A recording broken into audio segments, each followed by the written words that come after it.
is Sura Jeselsohn, and I live in Riverdale. We've lived here for over 50 years. Awesome. I got to tell you, this is sort of the weirdest part of this whole thing. I mean, we're afraid of each other. It's look, this is a very difficult time. As you can tell from my gray hair, I'm in the older set, and both me and my husband are, at least theoretically, at risk. So we've had to curtail our lives quite a bit. My husband basically doesn't go to work, and since I'm retired, I basically stay around the house. I have more than enough to do. And as Louis found out, I'm getting into the gardening because the weather has warmed up really unseasonably, and I'm getting a head start on the weeds and the gardening. So personally, except for the fact that I won't say we have cabin fever, we're just simply very restricted. It hasn't affected us personally very much.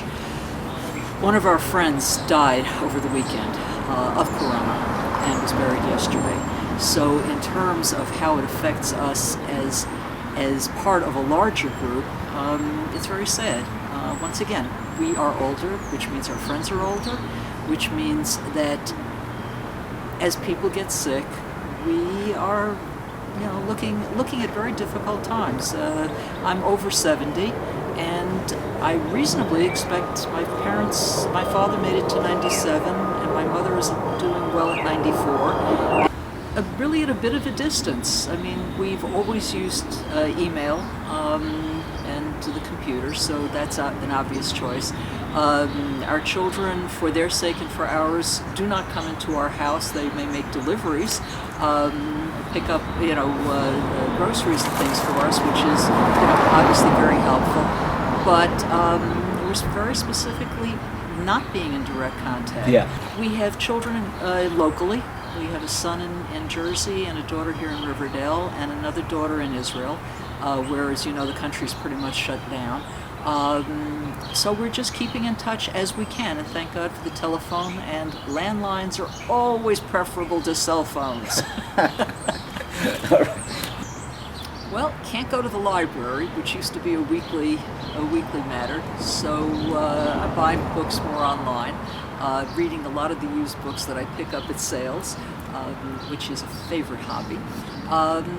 Frankly, except for sticking around the house, my behavior is pretty much the same. I had been doing a column for the Riverdale Press for years, and while the Riverdale Press, because of some internal changes over the coronavirus, has temporarily put my column on hold, I'm putting up a blog. So, because I just had this urge to communicate all the things that are happening.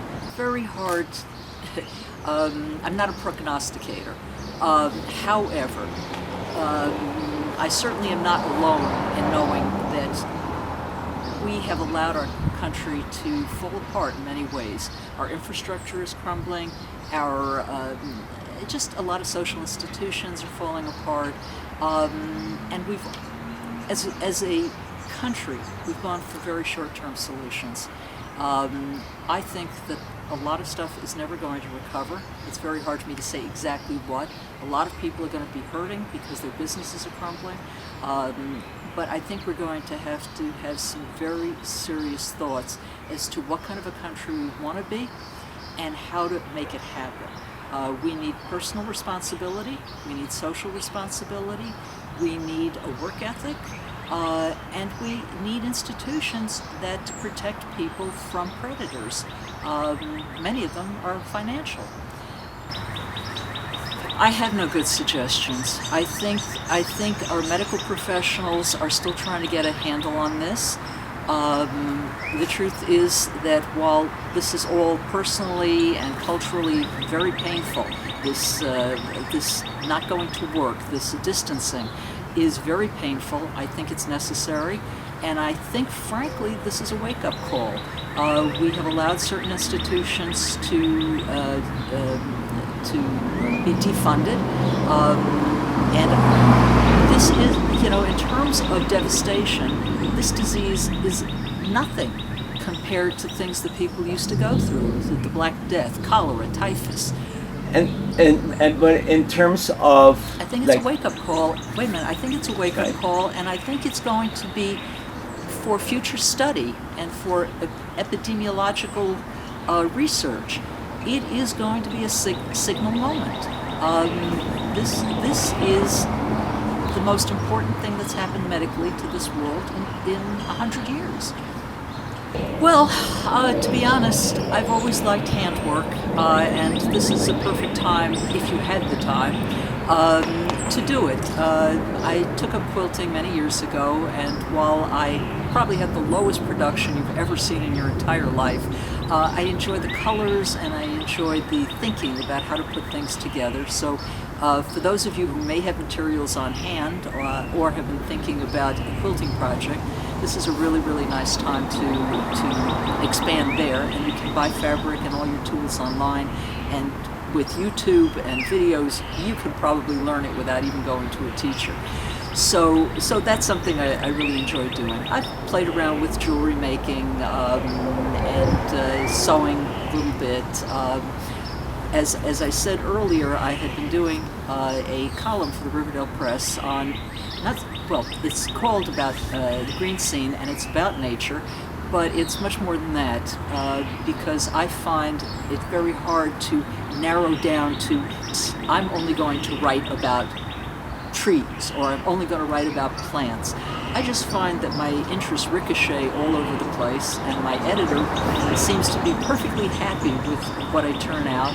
And I recently put together a book called The Habit of Seeing, Journeys in Natural Science, which is an anthology of many of my earlier columns, and what most people tell me about it, and which might be helpful to people who are on the verge of cabin fever, that there's so much out there that we see but don't really look at, and we don't understand, and we just sort of say, oh, that's nice, and we just move on.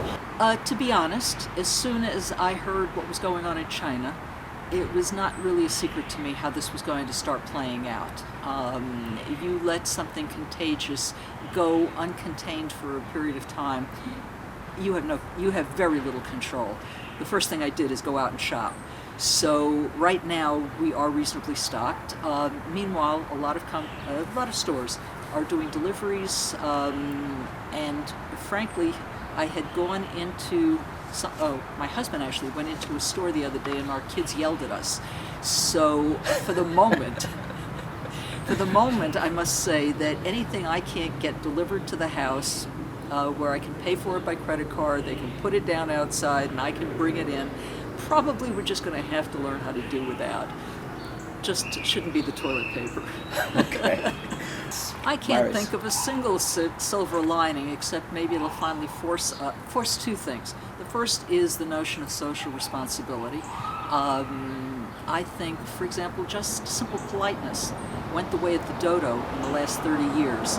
People don't interact with each other in a, I don't want to call it a civilized manner, I want to call it in a noticing manner, where if you bump into somebody and you practically knock them over, you don't just mumble, I'm sorry, and walk away, or you slam them with your shoulder, or even just sort of step past them and stop them mid-stride and act like you didn't do anything.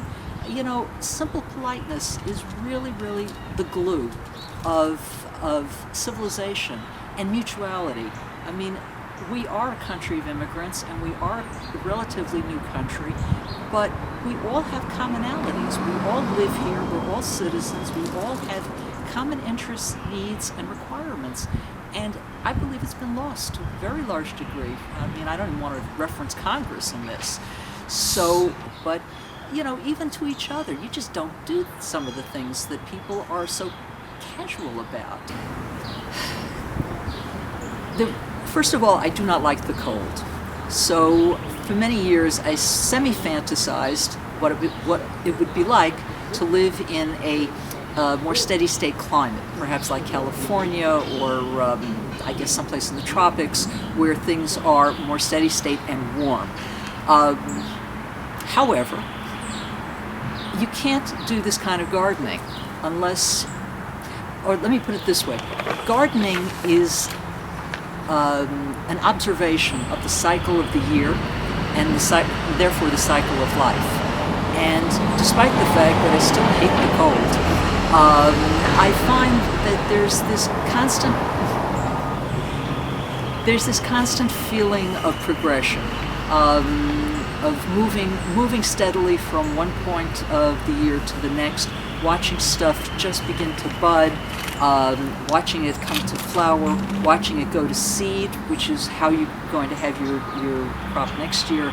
There's something extremely comforting for me in watching the cycle of life occur under my hands as I garden. Well, I've got to tell you, despite the fact that probably nobody's life is perfect, and our communal lives as Americans has probably never been perfect. We've fought wars, we've been involved in all kinds of things. We've watched floods, we've watched hurricanes destroy things. In many ways, all of us, I'm past 70, but all of us who were born after World War II, as I was, have lived golden lives. We haven't experienced war, certainly in our homes and on our continent, in continental United States. We have never seen a catastrophic illness such as we're seeing now. We have reasonable expectations for a long and reasonably healthy life. We are warm, we are fed, we are safe in many ways. We have been extremely blessed. The fact that this has happened now should first of all make us focus on how to fix things for the future, but how truly blessed we've been in the past, and to be truly thankful for it. Anybody who reads and studies history and knows something about